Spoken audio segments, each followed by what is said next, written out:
नमस्कार, मैं शिवानी मंगवानी और आप देख रहे हैं न्यूज लाइव।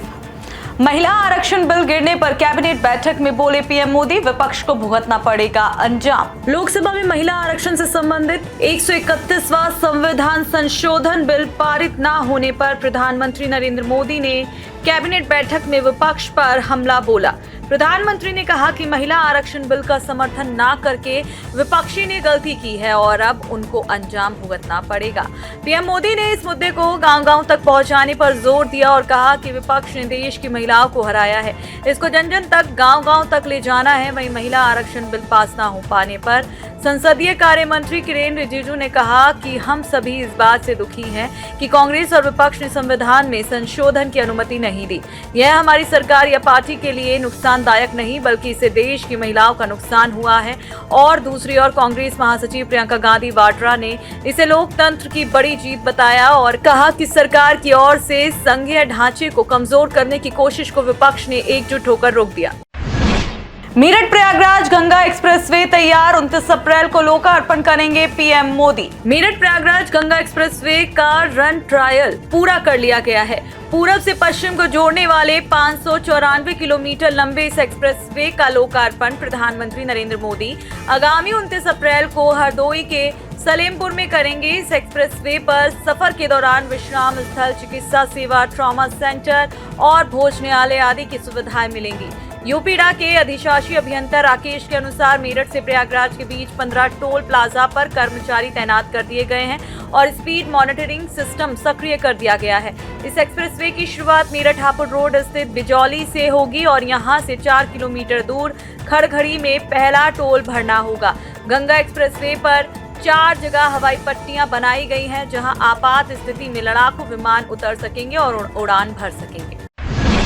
जल्द जारी होगा यूपी बोर्ड 10वीं 12वीं का रिजल्ट। डिजी लॉकर और उमंग ऐप से डाउनलोड कर सकेंगे मार्कशीट। उत्तर प्रदेश माध्यमिक शिक्षा परिषद जल्द ही 10वीं और 12वीं का रिजल्ट जारी करेगा। यूपी बोर्ड का ये result official website upmsp.edu.in, upresults.nic.in, upmsp.results.up.nic.in, results.upmsp.edu.in के साथ upresults.upmsp.edu.in पर भी उपलब्ध होगा। इसके साथ ही छात्र छात्राएं digilocker.dglocker.gov.in और उमंग ऐप के माध्यम से डिजिटल मार्कशीट डाउनलोड कर सकेंगे। इसके अलावा यूपी बोर्ड 10वीं और 12वीं के छात्र ऑफलाइन मोड में रिजल्ट देखने के लिए SMS का इस्तेमाल भी कर सकते हैं। उत्तर प्रदेश बोर्ड ने कॉपियों का मूल्यांकन बीते 4 अप्रैल तक पूरा कर लिया था। इसके बाद से रिजल्ट तैयार करने की प्रक्रिया जारी है। वहीं बोर्ड का रिजल्ट वेबसाइट पर अपलोड होने के साथ ही लाखों छात्रों का इंतजार खत्म हो जाएगा। दिल्ली देहरादून एक्सप्रेसवे पर बस यात्रियों को बड़ी राहत, उत्तराखंड परिवहन निगम ने घटाया किराया। उत्तराखंड परिवहन निगम ने दिल्ली देहरादून एक्सप्रेसवे से देहरादून से दिल्ली जाने वाली साधारण बसों, वॉल्वो और AC बसों का किराया घटा दिया है। इसके बाद अब देहरादून से दिल्ली जाने वाले यात्रियों को साधारण बस के लिए 350 रुपए, AC बस के लिए 557 रुपए और वॉल्वो से सफर करने पर 709 रुपए किराया देना होगा। इससे पहले वॉल्वो का किराया 945 रुपए, AC बस का 704 रुपए और साधारण बस का किराया 420 रुपए था। इस तरह वॉल्वो का किराया 236 रुपए, AC बस का किराया 147 रुपए और साधारण बस का किराया 70 रुपए कम हुआ है। उत्तराखंड परिवहन निगम के सहायक जनरल मैनेजर प्रतीक जैन के अनुसार दिल्ली देहरादून एक्सप्रेसवे से दोनों शहरों की दूरी घटकर 215 किलोमीटर रह गई है। इसी आधार पर बसों का किराया रिवाइज किया गया है।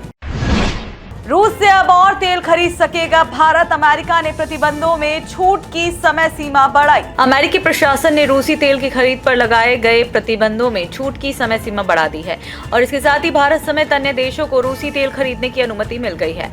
अमेरिकी ट्रेजरी विभाग की ओर से जारी लाइसेंस के अनुसार कल तक जहाजों पर लोड किए गए रूसी तेल को आगामी 16 मई तक खरीदने की इजाजत दे दी गई है।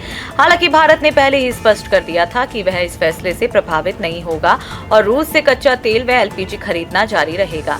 रूसी राष्ट्रपति के दूत किरिल दिमित्रिव के अनुसार पहली छूट से 10 करोड़ बैरल कच्चा तेल उपलब्ध हो जाएगा, जो लगभग एक दिन के वैश्विक उत्पादन के बराबर है। दूसरी ओर प्रतिबंधों में मिली इस राहत से दुनिया भर में तेल की आपूर्ति में अस्थायी बढ़ोतरी हो सकती है। हॉर्मुज स्ट्रेट खोलने के ऐलान के बाद ईरानी सेना ने लगाई नई शर्तें। विदेश मंत्री के बयान पर तेहरान में बवाल।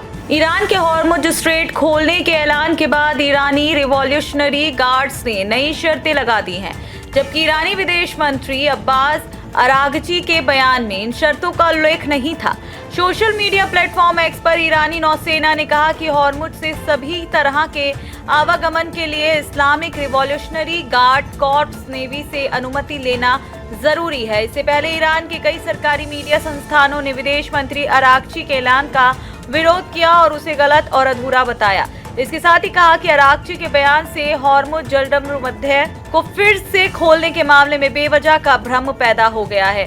वहीं एक अर्ध सरकारी एजेंसी मेहर ने कहा कि सर्वोच्च नेता के बयानों के अनुसार हॉर्मुज को बंद ही रहना चाहिए। दूसरी ओर अमेरिकी राष्ट्रपति डोनाल्ड ट्रंप ने ईरान के साथ युद्ध खत्म होने पर व्हाइट हाउस में पार्टी की बात कहते हुए चेतावनी दी कि अगर सीज फायर तक डील नहीं हुई तो ईरान पर फिर से बमबारी शुरू हो सकती है। आज के लिए बस इतना ही। कल फिर मिलेंगे देश और दुनिया से जुड़ी अधिक जानकारियों के साथ। तब तक के लिए देखते रहिए और सब्सक्राइब करिए IIMT मीडिया।